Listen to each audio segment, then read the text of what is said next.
史上最高，美军国防预算达万亿，比2025年国防开支增长12%。那么这1万亿美元该怎么花？MQ-4C 部署冲绳，日本自卫队组建海上运输群可以起到什么作用？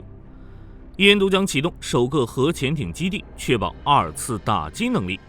精彩内容马上开始。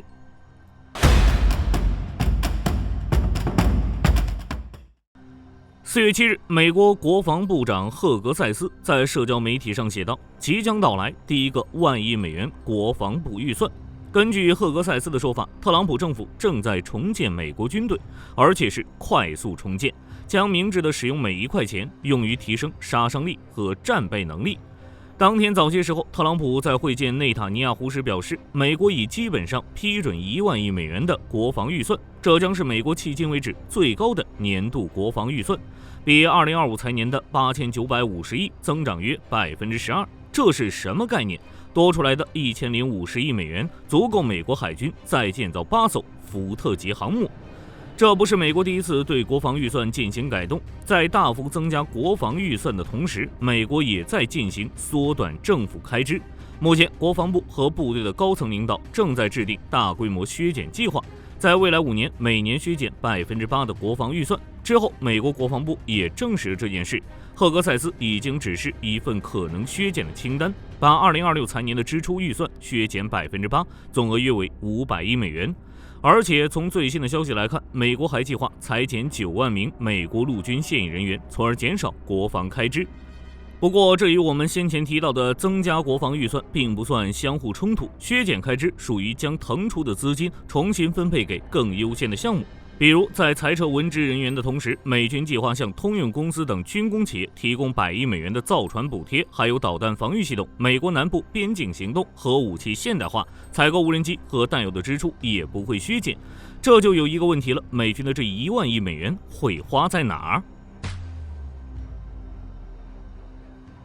无论是特朗普还是赫格塞斯都没有透露具体项目细节，也没有透露这1万亿美元是否仅用于五角大楼或包括其他机构在内的整体国防预算，仅表示重点为重建军队，应对外部势力。言外之意就是武器装备将成为重点。参考之前的预算惯例，该预算可能包含大规模军事装备采购，比如战机、潜艇、导弹系统等。具体的预算方案就要等到5月下旬了。当然，美国不公布不代表我们没办法推测2026财年的预算方案。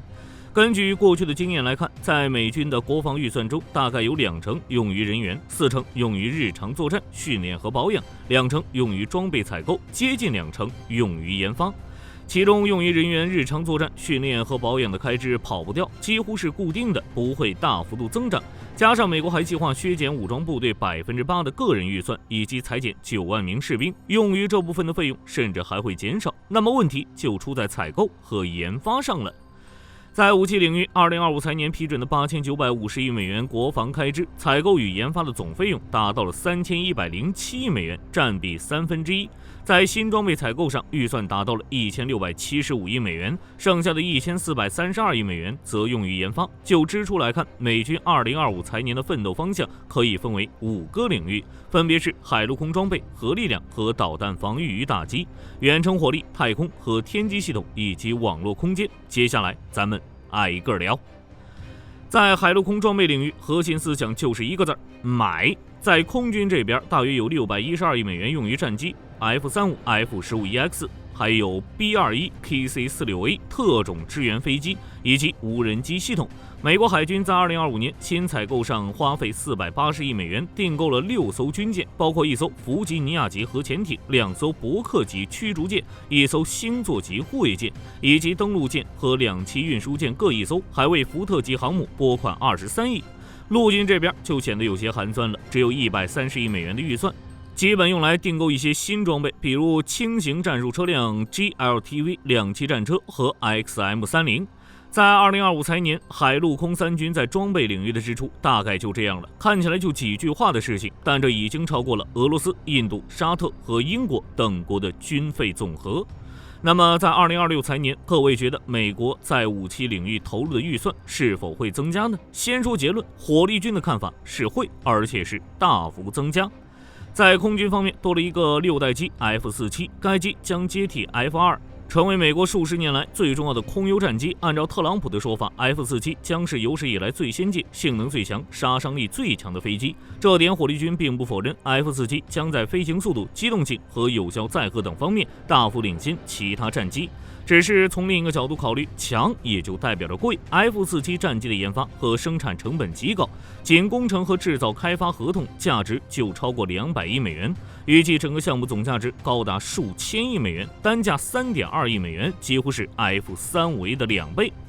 海军这边 ，FA-XX 项目也接近尾声，剩下波音与诺格展开皇城 PK。但是在波音已经拿下 F-47的情况下，海军的 FA-XX 大概率会交给诺格。在4月1日愚人节的时候，就爆出了诺格中标的消息，虽然是假的，但不是没有道理。估计用不了多久，美国海军就会宣布这个消息。与 F-47一样 ，FA-XX 也是 buff 拉满。6代机、隐身、舰载这几个词组合在一起，火力军都觉得美国海军的经费要爆炸。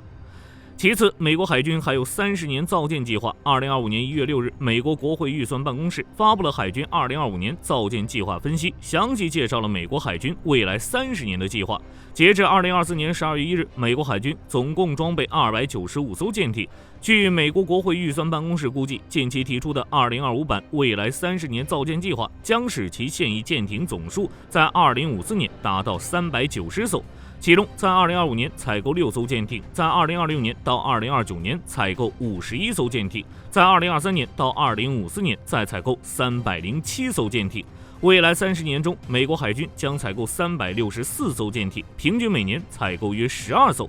细节方面，火力军就不再聊了，后面有机会再说。而造舰就需要花钱，并且比空军更费钱。之前的消息是，美国海军计划投入1万亿美元，实现海军舰队规模翻倍。而且2026年到2029年仅4年的时间，美国海军就要采购51艘舰艇，这就意味着花钱。陆军就没有海军、空军那么离谱了。最新装备方面，较贵的也就 M10 布克。根据规划，在2025年，美国陆军将开始批量生产 M10 布克，一直持续到2035年，总产量超过500辆，可装备12个轻型坦克营。至于陆军的下一代班族武器，采购量较大，单价9200美元，还相对实惠一点。这三者稍微一加，预算就要暴涨，更别说还有其他领域，比如核武器与导弹防御系统，这也是大头。在2025财年，美军的预算还包括核力量和导弹防御与打击，其中492亿美元用于核力量现代化，为哥伦比亚级弹道导弹潜艇的建造以及3叉戟第5寿命延长计划提供全额资金，并为哨兵计划继续提供资金，还有 B-21的生产，这个钱还稍微能够接受。在2026财年，核武器的现代化还将继续更新3位一体核武库，升级和扩大核潜艇以及水面舰艇部队，特别是研发和采购新装备方面，哨兵计划的预算或许还会增加，毕竟超支太严重了。最初预计耗资960亿美元，单枚成本1.18亿美元。然而，项目推进过程中成本不断攀升，实际投资超预期81%，单枚价格飙到2.13亿美元。尽管如此，五角大楼认为核武器现代化至关重要，项目还是继续。除了核武器、导弹打击和防御领域，也是美国接下来的发展重点。在2025财年的预算中，美军投入了284亿美元，用于导弹摧毁与防御，开发下一代拦截器，继续投资地区导弹防御网络，比如爱国者导弹、低层防空和导弹防御传感器、额外的短程防空营以及高超音速武器和防御系统等等。等到2026财年，美军在导弹防御领域就会多一个金琼。特朗普刚上任1周就签署行政令，启动名为“美国铁穹”的导弹防御系统建设计划。1个月后，该计划则更名为“美国金琼”。金琼导弹防御系统并非从零开始，而是将分散的军事资产嵌入新的架构，并对现有技术模块进行重组与升级。第一层就是太空拦截。在导弹发射的助推段，美国计划部署天基拦截器和 GLENS 预警飞艇，前者依托低轨卫星星座，可在导弹升空300秒内锁定目标，在其未释放分弹头、飞行速度较慢的阶段，直接对其进行拦截；后者则通过搭载高性能雷达填补地面雷达对高超音速武器低空轨迹的探测盲区。这一阶段的技术挑战很大，通信延迟、高速计算能力不足等问题还没有解决，那怎么办？花钱研究。第二层则是陆海协同，计划整合 GMD 系统和标准3 Block 2A。GMD 的陆基拦截弹主要针对洲际导弹，但部署地点局限在阿拉斯加与加州。标准3导弹虽然具备海上机动优势，却受制于舰载雷达的探测范围。金琼计划则是打通两者的数据链，卫星发现目标后，实时引导标准3调整弹道，提高单发拦截概率。目前正在阿拉斯加科迪亚克岛实验场进行密集测试。第三层就是激光武器，这点也是老生常谈的问题。计划在纽约州、德拉姆堡等关键区部署车载激光武器，单次发射成本仅3美元，并且能连续作战，比300万美元的爱国者更好用。就性能来看，金琼导弹防御系统可以大幅提高美国的导弹防御能力，不过这也就代表着花钱。现在也有消息称，金琼属于星球大战的翻版，可见其预算。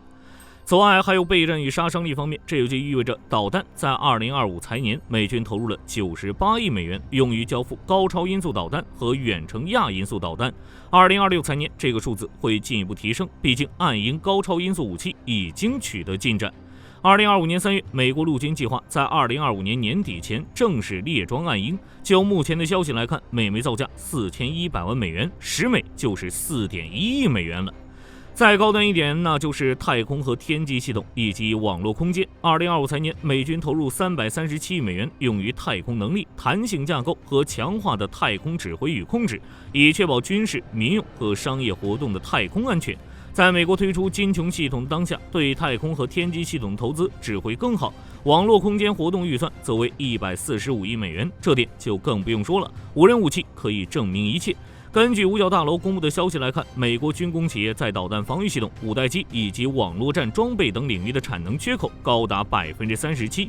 可以预计的是，在接下来的2026财年，无论是武器、导弹防御还是网络战领域，开支肯定会进一步提高。这几项支出稍微一降，万亿预算很快就没了。加上美军正在进行的削减支出方案，只能说万亿美元大概是足够花的。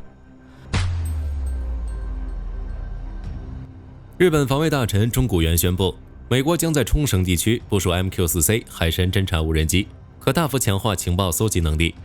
目前大约有54000名美军士兵驻扎在日本各地，大部分都部署在冲绳，而 MQ-4C 将在未来数周内进驻冲绳本岛的加手纳空军基地。MQ-4C 由诺格研发生产，属于一款高空长航式无人机，能在空中连续运作24小时以上，侦察范围达到13700公里。情报收集能力大幅增加。除了美军的部署，日本自卫队本身也拥有高空无人机，并正计划另外采购包括攻击型在内的小型无人机，以抵御朝鲜与俄罗斯。除了装备上的升级，日本海自与陆自联合成立了一个海上运输群，中谷元还亲自参与了成立仪式。就任务性质来看，该部队位于广岛县乌市的无基地，利用潜水港和沙滩，负责冲绳本岛的快速海运工作。除了广岛县乌市之外，临近神户市的阪神基地也是海上运输群的另一大驻地，所以也一并承担宫古岛、石垣岛等离岛部队补给、运输与移防任务，以强化西南岛屿防卫战力。不过需要注意的是，虽然海上运输群属于海自与陆自的联合部队，但主要运输的还是陆自装备，因此船舶的操作人员多半由陆自的士兵来担任。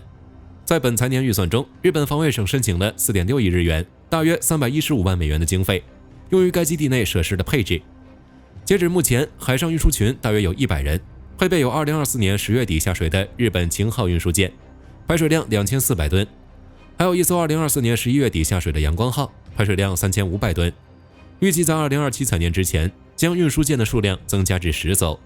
分别是2艘3500吨级、4艘2400吨级运输舰以及2艘小型机动艇，在提升弹性的同时，也满足未来的兵力投射需求。除了这些舰艇，日本防卫省还计划建造用于水面和水下侦察以及其他用途的无人设备。在强调无人作战的情况下，这点火力军也能理解，或许之后也会有很多用于运输的无人艇。对于日本陆自来讲，海上运输群能起到很大的作用。想加强西南诸岛的防御，最大的问题就是如何保证在各个岛屿中实现人员和弹药的投送。如果没有海上运输群，大概需要数月的时间才能完成相关的运输任务。只是这几个月过去，战局早就结束了。东南亚方向，印度将启动核潜艇基地。2024年4月，印度时报报道，印度计划在2026年启用一个专门用于容纳核潜艇的新海军基地，也就是瓦尔沙基地，位于维沙卡帕特南东部海军司令部总部以南，大约50公里的兰比利村附近。在建造过程中，印度闹了不少笑话。该计划在2019年首次曝光，当时印度很自信，打算用自己的技术和资源完成建设，结果等到开挖的时候才发现，事情一个比一个难。比如如何在潮湿的沿海岩层中保持结构稳定性。在不知道如何解决之际，俄罗斯提供了当初建造塞瓦斯托波尔地下潜艇基地的专利技术，法国则带来了核反应堆维护系统的关键部件。在潜艇进出的水密闸门上，印度自主研发的液压系统总是出现海水倒灌的情况，不得不从德国引进耐高压的钛合金密封装置。当时的印度负责人更是表示，我们以为挖到了天然山洞就能事半功倍，没想到每一块岩石都在考验我们的工业底蕴。好了，这期视频到这儿就结束了。各位觉得美军这万亿美元预算还能怎么花？可以在视频下方留言，大家一起讨论。我是火力军，下期见。